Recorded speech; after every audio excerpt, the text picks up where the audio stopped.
Here it is, 1904 Victorian. We're in downtown Long Beach on 5th and Daisy in Wilmar City, a historic, very historic part of our city in downtown Long Beach. We're like a block away from the courthouse, from the new Civic Center that's coming in, and just an incredible amount of development that's going on in downtown Long Beach. Wanted to show off our new house, and we wanted to reach out to any of our restoration friends out there. We need some help. We are a very fortunate couple with 2 baby kids, an 8-year-old and a 8-year-old and a 6-year-old, that tried to move out into this neighborhood a while back because of just the real estate market and things. We're small business owners. We couldn't qualify for a loan. Our dear friends, Jim and Kathleen, who've been in this neighborhood for many years, as well as Mark and Cheryl, they have also been here for many years and have restored their house. We, through stroke of luck and just fate and perfect timing, they called us and said this was available, and we're here. I can't believe it. So it is going to be a process of love and labor, but we're reaching out to any of our friends out there, like I said, in organizations or TV shows that do restoration for these homes. I do want to do a real quick tour of this house. We're so in love with it. It is just incredible, and everybody that has visited this house. So like I said, it's a historic neighborhood in the Wilmore. A few of the homes, especially a couple across the street over there, have been moved from when the courthouse was being built. There was a few down on this side, another friend of ours, that were moved from where Cesar Chavez Elementary actually is now, people that are living there have completely loved on them and have restored them, and they're so beautiful on the inside, keeping it to its authentic state. So let's go take a little tour. I mean, even parts of this house that are here straight down to the fence with this authentic, I guess, label from the sign company, or from the Sears, where they installed the gate all around the house. The house is 3 stories. It's about 3,000 square feet with a bit of a basement. Obviously we need to fix the stairs, but most of the windows in the whole place have leaded glass still. There's obviously a few parts that have been broken, but with most of this is still, the integrity of this house is still intact. We're so lucky. Here's the door. I don't know if we can walk in, if you can hopefully see. Oh, here we go. This is the front door. So you walk in, and as you can see, the wood is ridiculously amazing. Most of it in this house has not been painted, which I hear is not common around here. So here's the entryway. Here is the parlor. Still a super large room.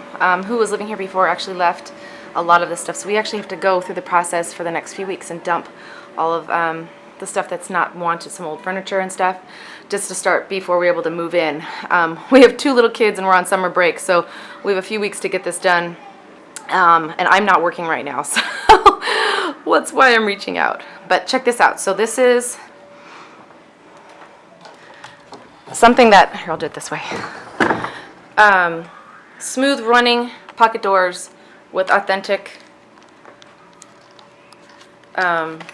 hardware. Come on. This fireplace. We're still working on what everything's working, but a lot of electricity is still working in the house, and I'm still learning where all the plugs are at. Hold on a second. I know there's a plug around here somewhere. But this is the dining room area. Hopefully you can see it, but it's all, again, all authentic. There's popcorn ceilings we need to get rid of. Where is the light? Here's the kitchen. So we think in the past this house was broken down to boarding house, maybe in the 40s, to separate. So there's been some walls added. This kitchen's super tiny. There's actually a toilet on the other side of this wall over here. But again, a lot of the electrical, a lot of the woodwork, this has been painted in here. But some of this wallpaper's been here since before, since the 50s. This looks like it was an old actually was outdoors. The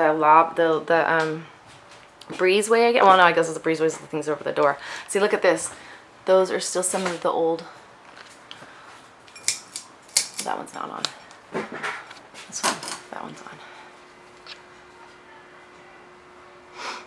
So this was actually outside. Trying to figure out if you can see like some of this. A lot of the major work is up back there, but I'll show you. There's my husband, Andy. I'm in a much better mood now. We walked in this morning, got our keys, and kind of had like, oh God, what do we just do? Why I'm making this video to reach out to everybody. But we made a choice. But we had a choice, huh? This is what we're doing. It's gonna be great. We're in a neighborhood with just some amazing people. We've actually had our friend Maria come over, and she actually cried when she was here because she's been through this process with her home. Kind of, her house actually looks similar to this one. So she's been able to kind of reminisce a bit, and she was just overwhelmed how great it was and how exciting that we're in the neighborhood. So anyways, here is, so like I said, these are all put in at some point. This little door goes, I guess that goes into the bathroom. That's what that, oh, that's weird. Oh, it goes into the shower. Okay, so there, back in the day, obviously, so there's obviously lots of repair we need to do. We need help. Toilet solo, there's just a toilet, but we think what we heard back in the day was that the toilet was by itself because of sanitary reasons. A lot of people were not using, didn't have to wash their hands after using the toilet. So they were separate facilities. Here's kind of, here's all the old knob and tube hardware that's still intact and still running this house. Okay, I have to go around. So as you can tell, so much amazing character still in this house. So this room we think was added on as like an extra quarter for, it's a kit home, Victorian kit home from 1904, Sears kit home. So we think that this was an add-on, so it must have been for one of an affluent person living in the neighborhood, because this was an extra room for maybe a servant or a butler or a nanny or something like that. There's Superman. Hi, Superman. We're gonna give that to our mayor because he's a Superman fan. Again, another cool aspect of this is we still have, oh my God, and she just told me the name of these, where you can hang the pictures back in the day, because of the plaster walls would split when you put a nail in it or anything. So there's another little closet. We're still trying to figure out where all this is working from. So let's go upstairs. So here's where we are. Here's the front door. So here's our front door. It's our neighbors. There's our neighbor over there. Okay, we're gonna go up the stairs. And like I said, this staircase is amazing. It's just one of the reasons why we couldn't, one of the many reasons why we wanted to move here, besides the people that are here living in this part of the neck of the woods. Okay, here's the second floor. There's 3 floors in this building. So again, it looks like it was probably a boarding house. We're not sure why this is here to lock up, but we have, these don't work, but cool. Here is one kitchen. There's no running water up here. Ooh, here's a hot plate. So we're like finding, I wonder if that works. We have 2 kids, so some of the water works and some of the water does not. Obviously the floor, we're gonna rip up all the carpet. Obviously some of that stuff's gonna have to go, but this room is so bright. That's room number 1, room number 2 on the